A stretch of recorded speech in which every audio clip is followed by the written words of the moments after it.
I realize in check with my own emotions, I get a little bit personal. It's like the buyer coming to my house is actually making personal remark about my house, and which is not very professional in my opinion. Even as a realtor myself, I realize showcasing my own home, there is a lot of emotions attached. The process is not very difficult in terms of how to buy. But where else, why buy this and what should I buy will be something that is never completely unemotional. For example, why are there so many buyers simply walking into a show flat, see the beauty and the allure of all the crowds, seems to be all taking out checkbook. They get emotional and they just buy something out of impulse. Okay, and my job here, don't be surprised, is to stop you from buying anything. Then they were like, okay, so agent job right now is not help me buy, but to stop me from buying. Why is that so? When you're going to buy a property, it's very important that you buy a safe property. Yes. To put your money in a safe place, whereby it's future-proof. Actually, buying property not difficult, I feel. Anyone can go and walk in, buy That is property, true, click, buy.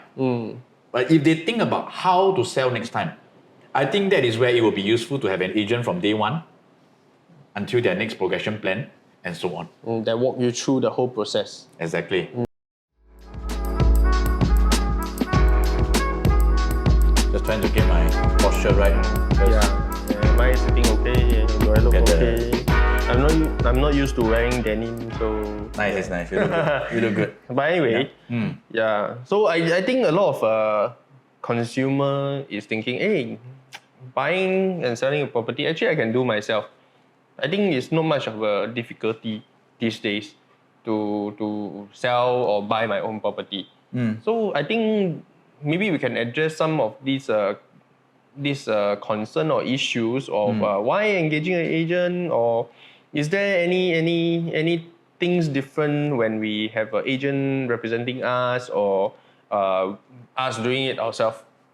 So how? So you have your own house. Okay. Would you like to sell your own house? Do you want to? I can sell my own house. If you are not an agent, I mean today, if you are just an average homeowner, let's say for example public housing, you own your own HDB, and you are looking to sell your house for whatsoever reason, whether to upgrade or to right size. So what are the things that you need to do to start marketing your property? I think now it's also very easy to Google on all this information, to find out, hey, how do I go about doing this myself? And taking pictures of the property, taking photo of the property, actually not hard. I also can take picture. Maybe my picture is even better. Maybe your picture better if you use a good solid camera phone, or maybe an SLR. So maybe even better. So why you want to choose an agent? I can do it myself. I save on the commission. So there's always this. For me, I get my partners to sell my own house. Okay, I speak from my own experience. Why is that so? Because when I have someone representing that house, okay, in my own experience, when I was marketing my own home, there was this buyer who came in and he made a lot of personal remarks on the house itself, how it was done. Oh, why did this owner choose this facing? How come this room is not as big as I want it to be? And I realized in check with my own emotions, I get a little bit personal. It's like the buyer coming to my house is actually making personal remark about my house, and which is not very professional in my opinion. Even as a realtor myself, I realize showcasing my own home, there is a lot of emotions attached, which I do not want to be so attached, because I want to make a neutral opinion whenever a buyer comes and see the place. So this is the kind of challenges I myself face, and which eventually when the houses that I sold, they were all done by my trusted professional agent friend. Oh, so even as an agent, you engage your fellow agents. Maybe it's me lah. Maybe it's me that's emotional. Because why? Because I love my house a lot, right? I mean, it's a house that I stay, and it's a house that I handpick all the color, the scheme, the theme, and to have someone walk into my house and say that, wow, this one not nice, that one not nice, I feel offended. And when I'm offended and I take it personal, I cannot be objective to guide them. So that's why I decided, as objective as possible, I get someone else to market my place. And even for my investment home that I sold, the resale investment home that I sold, I also got my agent to do for me And without being offended about buyers coming in to offer so kind of low ball prices, I'm very objective. To me, it is the agent will handle and qualify the serious buyers that are really serious in the property to offer the right price. I think talking about prices, this is also I think one of the consideration because as a seller always want to sell high. Of course, it's my house, ma. But for a buyer, always want to find a bargain, ma, in the housing price. So ultimately, if the seller and the buyer directly contact each other to negotiate the price, it comes to a point whereby there may be a standstill. There is no common ground, there is no bridge to close the gap for them. This is what I feel. I mean, ultimately, if we think it from a perspective, is seller and buyer have a different, have a conflict of interest. They have their own interests. So definitely, there need to be a middle person that come in maybe to help to bridge this gap between the buyer and the seller. I think this is something maybe we should also consider about this portion. When my agent helped me to sell my place, he was very objective. He allowed me to see and refocus me back on my primary purpose for selling. So because along the way on this process, as I received offers that were not to my advantage, I feel that I got carried away, wanting to just keep waiting and waiting to so-called take advantage of buyers coming in to buy my unit at the highest possible price. Which the agent was very good because my agent, he guided me and said, look, Paul, okay, this is the market value. What we are receiving right now is this price and it is something decent for you. Here's why. So he allowed me to refocus back on my objective of selling and also share with me it is important to be neutral also to the buyers because we do not want to take advantage and we sell something to someone. So the buyer sees it as a win. Paul, I hope you see it also as a win from a seller perspective. And that is where he allowed me to remain objective in terms of my transaction moving forward. But also at the same time, the processes, if you were to sell it yourself, I mean as a seller. I don't want to. Get involved in this. For a non-agent to go through the process of selling by himself, do you think that it is easy for them in terms of we talk about private property first private property, be it a condo or landed property, to sell it themselves? Is it easy, the process? Is it easily the information easily being able to Google or the steps easily being able to find out? So it depends on what my profession is. So for example, I have my own house and I specialize in marketing. So I would find ways and means to position my house in the best possible light that entices buyers. Because I'm in marketing, of course I know how to bring out the unique selling point of my own personal home. If possible, I will take maybe not 10, 20, or even 30 pictures. I might even do a video myself that I'm in marketing. Maybe I'm in media marketing. I will do the video marketing. I'll do the professional photography. And of course, even home staging that I'll even stage it myself to best present the house in the best possible light. That is something that I would do as an owner if I'm trained in marketing. But if I'm not trained in marketing, for example, I myself personally was formerly from engineering. I would also do a lot of research. Do a lot of CMA, comparable market analysis to see whether my unit is being positioned correctly at the right price or not. However, as an engineer, I know where to find research, where to find data. I may keep searching for data and research that supports me to get a higher price, and in the end, my marketing price might be skewed already. It is skewed to a way that then again back to the position as a seller, I want to so-called take advantage of the market and sell it in the best possible price. But then that is in terms of marketing, but then I think in terms of processes like documentation and things like that, is it easy for normal consumer to be able to readily get all these documentation done and things like that? I think it should be readily available, right? It's not difficult. If let's say I'm selling private properties, I can just throw everything, the conveyancing to the lawyer, where they do the timeline planning for me as well. They are not entirely ready for entirely responsible for the timeline. They are more responsible for the calculations and the funds and the proceeds, cash flow that's coming in. All this we pay for the lawyer. I'm not going to do that lawyer job for them because they not only hold this responsibility, but they hold the entire commitment to these whole transactions. But having said that, that is more towards the conveyancing part. Towards the property part, where else how to position the property, how to price the property, how to present this property. I think I need to be very committed in terms of the time spent. Today, if I'm not working, okay, I'm a retired personnel, which I hope to quickly retire. Then I can really spend the time to talk to the buyers coming in, to build relationship with them. If they have come for a first viewing, they really like my house, for example. I want to make friends with them, to build a relationship so that they can feel good about who they are buying it from. And from there, of course, I would also, as a seller, I'll try to position myself in an advantageous position to see how much more I can make out of this buyer, which is not wrong. But all this takes time. Takes time, takes effort, takes energy. And if I do have the time, I don't mind to do it.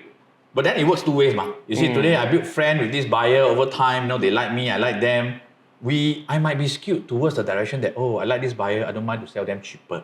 Yeah, then it defeats my entire objective of trying to price my property at the right price and sell it in the best possible time. I think that's for private property, more of a straightforward lah. Yeah. Right. But for HDB, I think HDB wise, I think there's a lot of process guidelines and a lot of checks, eligibility checks, due diligence check that needs to be done. So I'm not sure whether a direct seller, a DIY seller, are able to tick all the box in the checklist to be able to have the process done smoothly. At the same time, I think HDB is trying to allow more of direct buyer and seller to do their own transaction.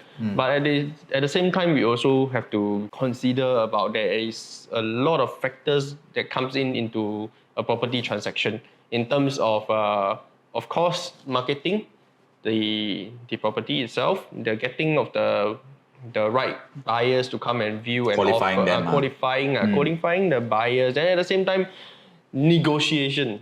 I think negotiation, when it comes to people that have their own interests, it may become very difficult to a certain extent. I think this is the same for both HDB and also private property. Yes. So I think this is something that a lot of sellers should also consider if they want to do it themselves. These are the challenges they may face. Overall, HDB is doing a very good job to streamline the processes, giving checklists like step A, B, C, 1, 2, 3, what should they do before they even consider to put up their unit for sale, right? Especially HDB, they will also encourage you to calculate your sales proceed, to have this cooling period of 7 days, and also to plan for your next property where you're going to move to keep us in mind, what should we do next. So for the busy professional, in my opinion, doing it, yes, the process is very straightforward. However, to carry this responsibility and commitment always at the back of my head, at the back and core of every phone ringing in of buyer's inquiry that we do not want to miss, and possibly even react to them real time. I find it very stressful.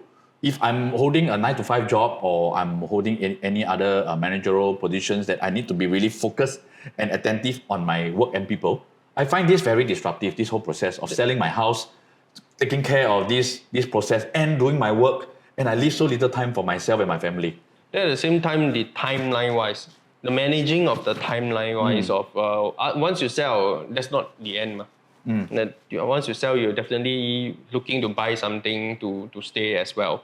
So also managing the timeline to ensure that you have a place to stay after you sell. Of course. If not, some of my clients say, you wanted me to stay under the bridge for how many bridges are there in Singapore? So not enough bridge for everyone to stay in. So that's why I think managing of timeline is a very important portion of the whole process. How hard is it to manage timeline from your experience? I mean, can anyone simply just do it? Or I sell, I move out when, I move in when?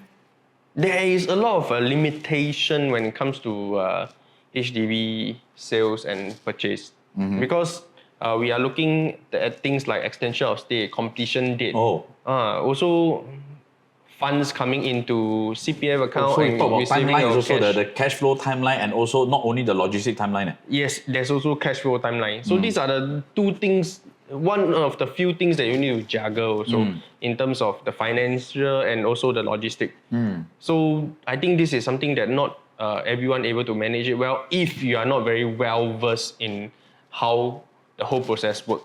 Any examples that you can give of a well-managed timeline versus a poorly managed timeline?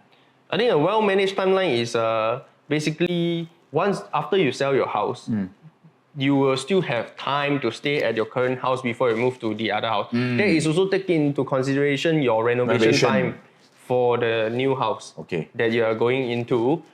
So all these, and also at the same time, the funds coming in to be able to pay for the new house.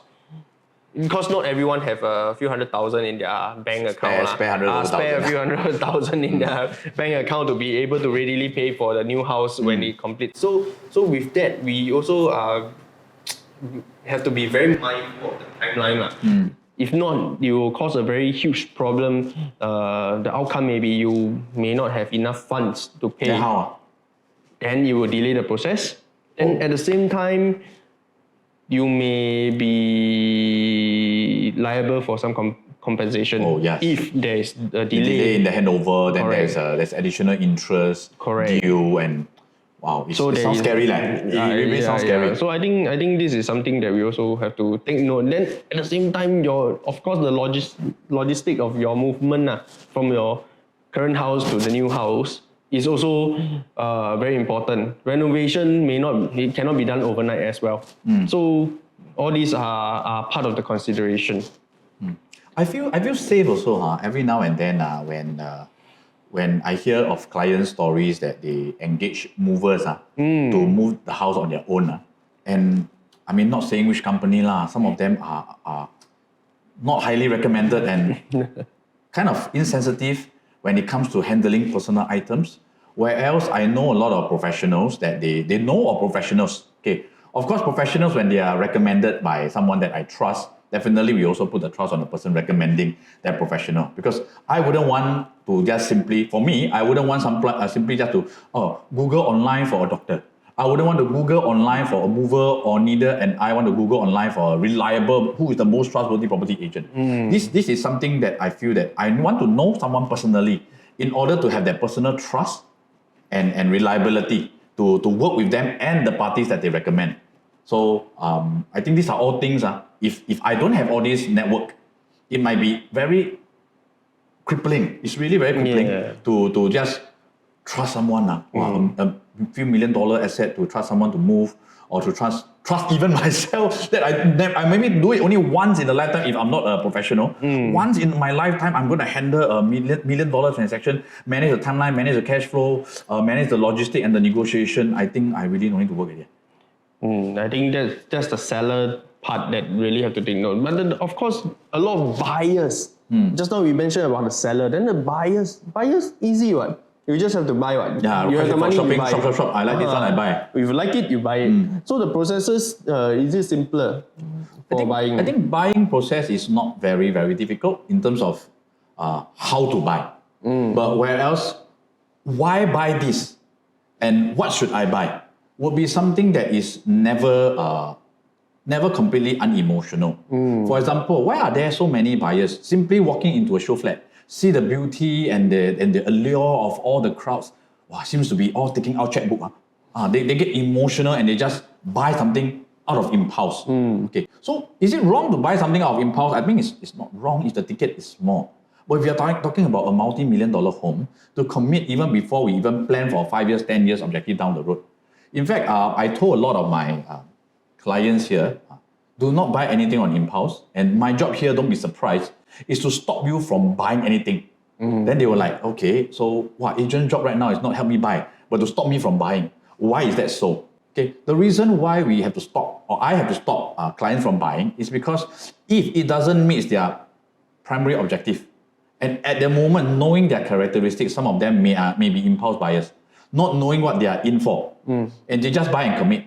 I mean, Singapore is not a small sum of money when you're putting down an option fee, Is it resale of 1%, or for new launches, it's 5%. So it's a lot of money involved. And if they never really go and think about it, and just walk in because, there's a preview, there's a lot of people buying, who will be responsible for their decision 3-5 years down the road if they make the wrong one? Not knowing what is their exit strategy going to be, or whether their partner are aligned on them making this purchase moving forward. And yeah, I cannot imagine it. But there are still a handful of buyers who just buy out of impulse, thinking that, okay, I just buy because I got money, I buy something that I like, nothing wrong. But they have money today. How do they know in the event that 3-5 years down the road, some of them, touch wood, may lose income or one of their partners stop working anymore? Then can they still be able to sustain for it? All these things, did they ever go and think far before they make this decision? So this is more about the thought process. Then what about the actual process of purchasing resale? Let's say resale. I believe purchasing a new project is more simpler. Yes. Simpler. But purchasing a resale unit, especially when you sold your previous unit, right? Then you're going to buy something resale to be immediately able to move in. How's the process? I think it's going to be a lot of things to take note also. Yes, a lot of things to take note. But it is not very difficult. Okay, if today I'm buying a property on my own, I go online to check, hey, this unit looks good. I arrange for viewing. Okay, I like it. I go for a second viewing. I make an offer.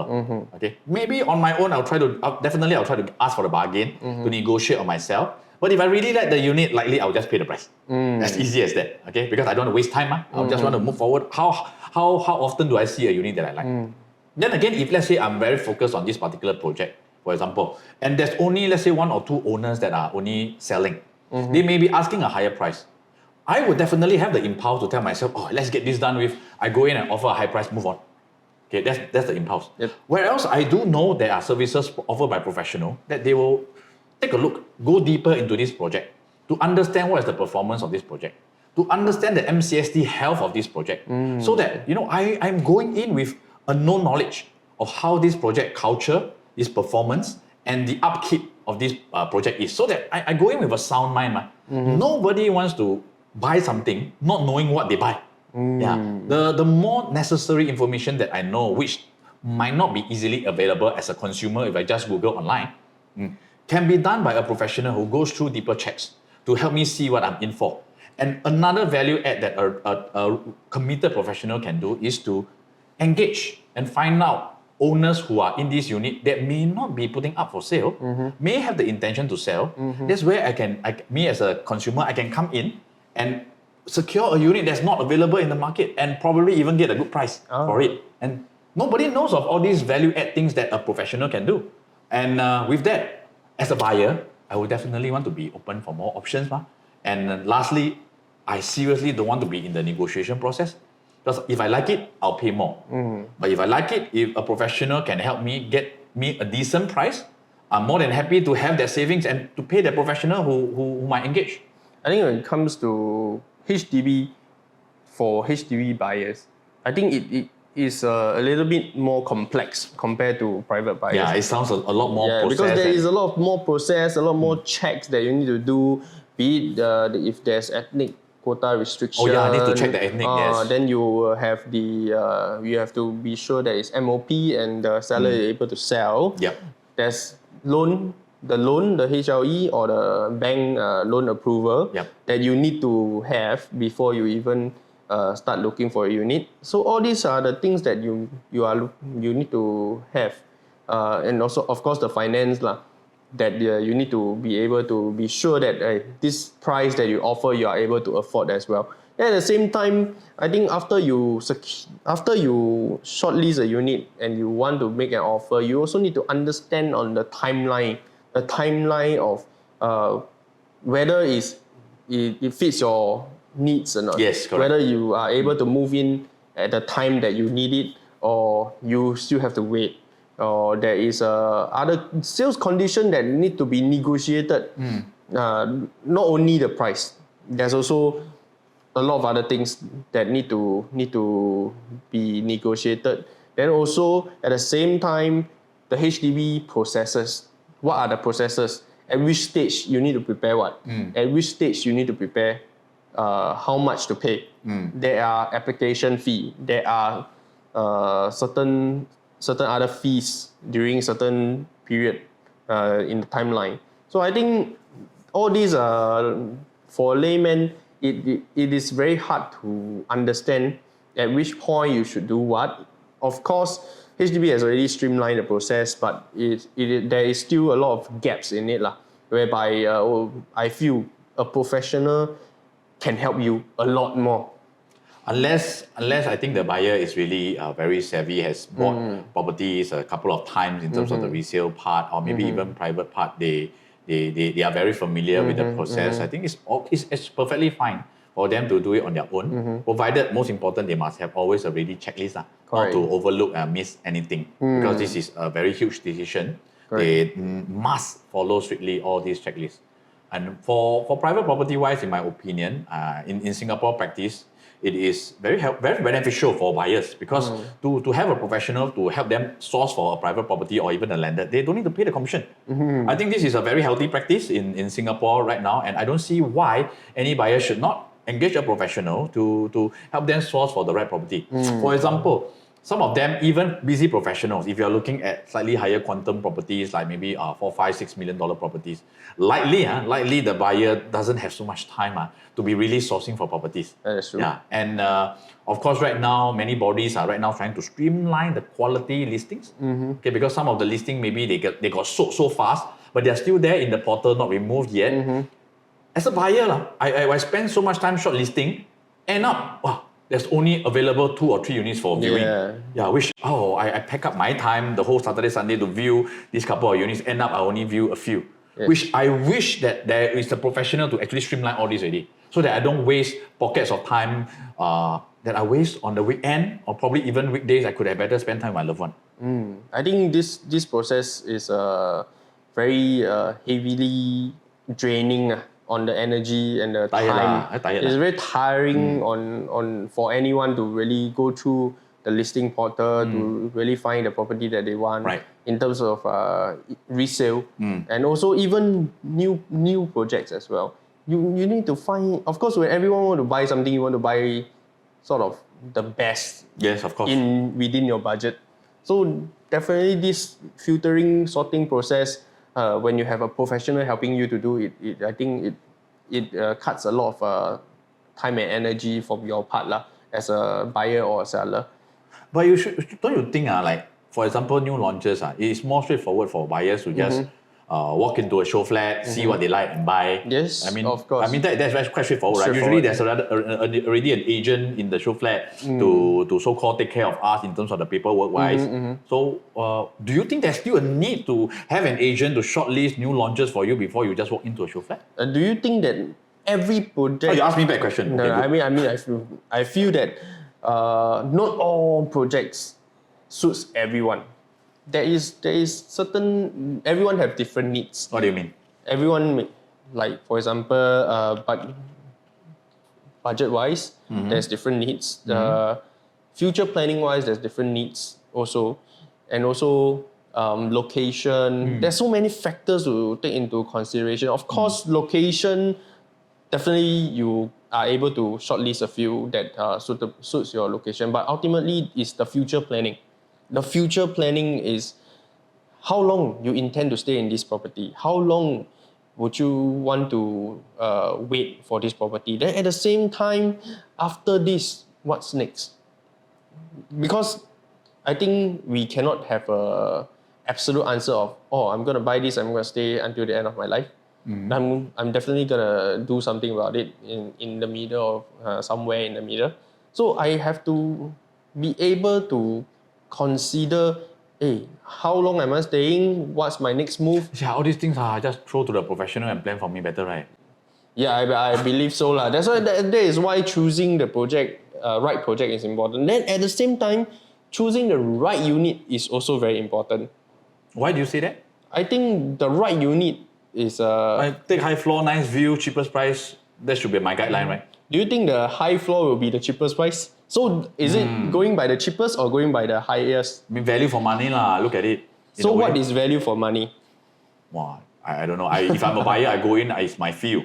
My emotions, my feel. If I envision this view to be nice, if I'm a high floor level or I'm a pool level, easily I'll pay for what I see, what I like already. And also at the same time, at this in Singapore context, right, a lot of time, right, you envision the view is very nice, right? It may not be permanent as well.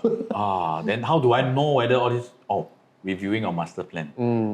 So because I think a professional will be able to tell you, hey, what's coming up the next, the adjacent piece of land, or what's the future transformation of this area. I think transformation of the area is also very important when you go into buy a project, because it helps the gain the growth in terms of the property prices in the area as well. Talking about master plan, URA master plan, right? Once, okay, but I'm a consumer. I can just log into master plan and take a look and study myself, ma. Why do I need a professional to review this master plan for me? May not have the so-called access to certain information whereby how much the adjacent land is going to be sold for. How much is the developer bidding it for, and things like that. Of course, we can safe to say that the newer the land, the more expensive it is. The future land is going to be more expensive. All land will be more and more expensive, eh? Today I put it into perspective. Today, if you are a developer, and there's only one piece of land that's available and you have 10 competition, how would you bid for that land? I'll try to bid as high as possible because got competitor, ma. I want to get in, ma. Correct. So if all 10 developers have the same idea, do you think the price is going to be low or high? Okay. So this is also the reason why all the future land is getting more and more expensive, because Singapore land is scarce. Actually, you brought a thought to my mind, is that actually all this information, as a buyer, I also want to know. Yeah, because all this information as a buyer, to me, very simple. I see what I like, you tell me what got potential, I buy. Okay, but when you are sharing all this in depth, like developer bidding strategies, future potential of the master plan, going in depth, when is it going to be, rather than just is going to develop, but when and how it's going to be developed, how much it will be launched. And these details, the more I know, I realize I can make more sound decision. Because usually for as a buyer, buying into a new launch, I want to have this positive attitude that I'm buying something new, that it is safe, that it can help me build my capital over long term. If not, likely I will go for resale, buy just purely to move in and stay. So with that, with a strong investment mindset and also a capital building mindset, I want to know all this in depth, which probably even as a buyer myself, I don't know.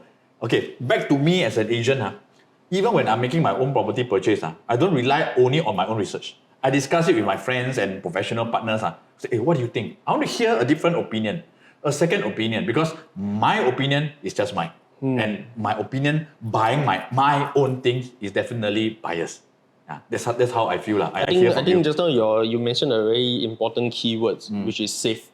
Yep. And when you're going to buy a property, it's very important that you buy a safe property. Yes. To put your money in a safe place, whereby it's future proof. We don't want to be a case, because ultimately, if an asset does not maintain an asset, it is no longer an asset, it's a liability. As the value depreciates, it becomes no longer an asset. Because you cannot keep the money. So I think this is also something very important. Of course, bonus is if the asset that you purchase can gain, that is a big bonus. So I think safe is a good word to use. So with all these conversations, I would feel as a consumer, I wouldn't mind to speak to a professional. Okay, not necessarily I must engage them. Yes. But at least hear their opinion. Okay, because there might be some areas that I may overlook. Yes. Or in fact, I can also for example, why are there so many people right there out there right now paying hundreds, if not thousands of dollars to listen to gurus? Okay, organized talk about buying property as an investment, 0 down payment, sell 1, buy 3, whatsoever out there. Okay, no right or wrong. Then again, I need to question also myself as a consumer. Why am I listening to these authorities? Okay, and what is their credibility? Number one, and what is their intention? Because overwhelming with a lot of information sometimes is also not healthy for me to make sound decision. Whereas being blessed right now, I think in Singapore as a consumer, I feel that at least one of my friend or two or family member will definitely know a trustworthy professional in terms of an agent that they have personally engaged or know personally. With that, I trust this kind of network. For them to say, hey, I heard that your agent friend has recently helped you sell your house. Maybe you can get him or her to talk to me. I want to hear an opinion of my situation to see what he or she offer. Yep. Yeah, that is more trustworthy, wouldn't you agree? Yep. I feel that, of course, getting a very professional person to give you some advice. Of course, day in, day out, this professional is doing property-related stuff. Having transaction, doing buying, So must find top selling. producer, must find top Oh. producer. No, I mean ultimately, once you are a licensed agent, you are always in the loop of all this information. You Yes. definitely are able to get information that common layman can't get. Or you have the access to all this information. So I think it is we are able, as in the agent should be able to give a more professional and accurate advice in terms of purchasing or even selling. I remember starting out as an agent couple of years back. Yeah, couple of years back. There was this client who asked me, and when I was sharing this so-called possible potential of this development with this client, then I told them this one, next time got a lot of potential. He asked me one thing, I couldn't answer. He said, so Paul, having said that, have you sold any developments in this area? I was like, because I'm only 1 year in the industry. How could I have the experience to sell anything here? Not to mention anything here, anything in the market. I haven't. Yeah. So of course, being right now, both of us a couple of years into the industry, I think it's rightful to say that we want to share also our resale experience with the clients who are looking to buy a property today and looking at and cashing in the next 5-10 years. Yes. How can they do it effectively? How can they do it with possible gain so that they can continue their legacy planning?